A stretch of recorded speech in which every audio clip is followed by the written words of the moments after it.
A blood pressure reading of 130/60 looks perfect on paper. Most doctors will smile and say, "Keep up the good work." But subtract the bottom number from the top, and you get a gap of 70. According to a landmark 1999 Framingham study led by Dr. Stanley Franklin, that 70-point gap means your arteries may be aging much faster than a person walking around with 140/85. The stronger predictor of a heart attack past age 50 is not the top number alone, nor the bottom number alone. The stronger predictor is hiding between them. Take the top number, subtract the bottom, and that gap is called your pulse pressure. When it climbs above 60 millimeters of mercury, the research gets uncomfortable very fast. Investigators working with Framingham Heart Study data reported that in adults over 50, every 10-point widening of that gap was associated with roughly a 20% increase in coronary heart disease risk.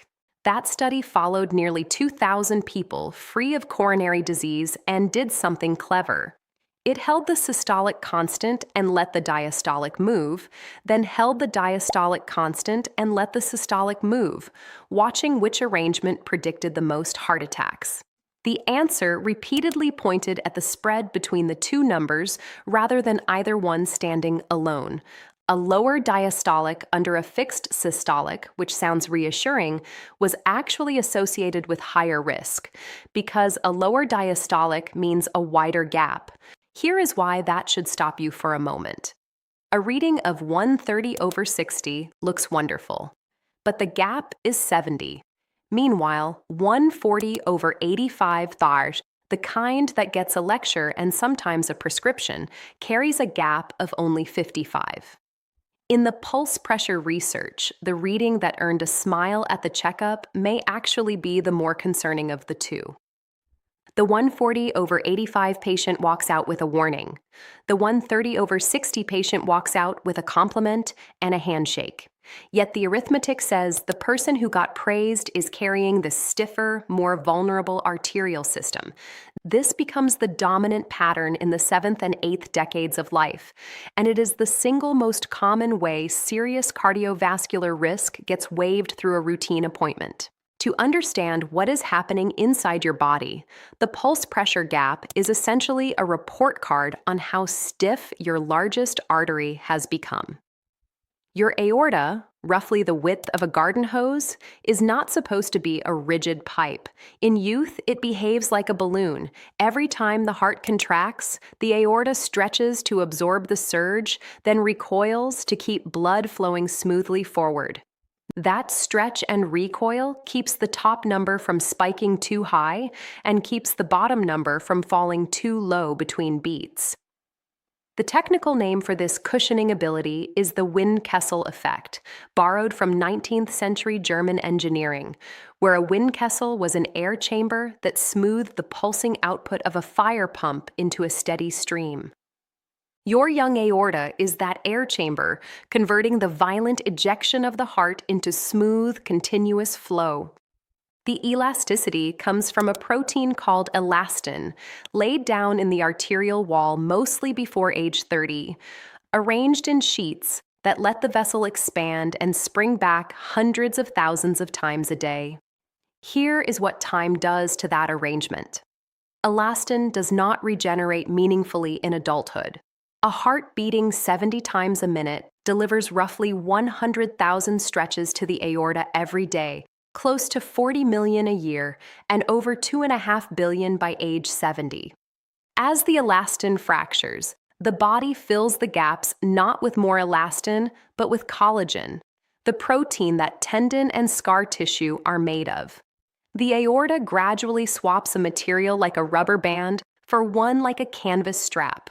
A process called cross-linking sets in, where sugar molecules bind to arterial proteins and glue them into a rigid lattice, an effect that runs faster in people with elevated blood sugar, which is one reason diabetes ages arteries so aggressively. Calcium deposits accumulate in the wall as well.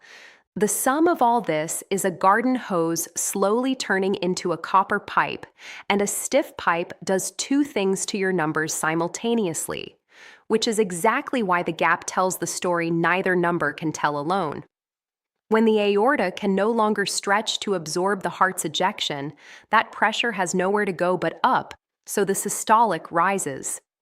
That is why isolated systolic hypertension, a high top number over a normal or low bottom number, is the most common form of high blood pressure after age 60. But the same stiffness robs you at the other end. A healthy elastic aorta recoils during the resting phase and gently keeps diastolic pressure up. A stiff aorta cannot recoil, so between beats the pressure collapses further than it should and the diastolic falls. The top rises, the bottom drops, and the gap widens. This is not two separate events. It is one event, arterial stiffening, showing up at both ends of the reading simultaneously. There is a second, more insidious consequence involving timing. When the heart ejects blood, a pressure wave travels down the arterial tree, reflects off branch points, and bounces back toward the heart, like a wave rebounding off the far wall of a bathtub. In a young elastic system, that reflected wave travels slowly and arrives back during diastole, the resting phase. That late arrival is actually helpful because it boosts aortic pressure exactly when the coronary arteries are filling. The coronary arteries, unlike every other artery in the body, fill during diastole rather than systole. Now stiffen the aorta. Waves travel faster through stiff material, so the reflected wave arrives early, during systole instead of diastole. It piles onto the top number, driving systolic even higher while abandoning the diastole it used to reinforce.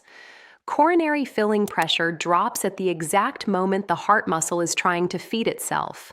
A heart working harder against a higher systolic load now receives less blood to supply itself. That mismatch, more demand, less supply from the same stiff vessel, is a large part of why a wide pulse pressure predicts heart attacks so reliably. It is not a statistical curiosity. It is a plumbing problem with a clear mechanism. A pulse pressure around 40 millimeters of mercury is the classic healthy figure. 120/80 gives you exactly that. Up to 50 is generally normal territory. A gap between 50 and 60 is the watch zone, not an emergency, but a signal the aorta is losing cushioning, worth tracking rather than dismissing. Once the gap crosses 60, coronary risk climbs measurably, and the curve gets steeper the higher you go. A gap in the 70s is associated with substantially elevated rates of heart attack, stroke, heart failure, and atrial fibrillation.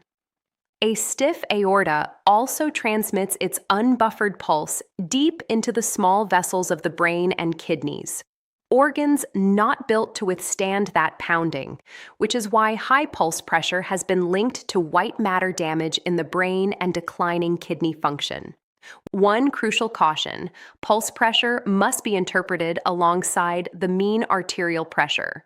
A wide gap on top of a robust average pressure is a different situation from the same wide gap sitting on top of a low average pressure. Two people both with a pulse pressure of 70, one reads 160/90, the other reads 110/40. The same gap, but the second person's diastolic of 40 may mean coronary arteries and organs are being genuinely underfilled during the resting phase. The same pulse pressure means two very different things depending on what floor it is standing on. This matters enormously for people on blood pressure medication. When a physician sees a high systolic, the instinct is to bring it down, and that is genuinely important. But some medications, when used to chase the systolic down in someone who already has a low diastolic and a wide gap, push that diastolic even lower. Below roughly 60, and especially below 50, the risk of coronary events stops falling and begins rising again because the heart muscle is being underfed during its resting phase.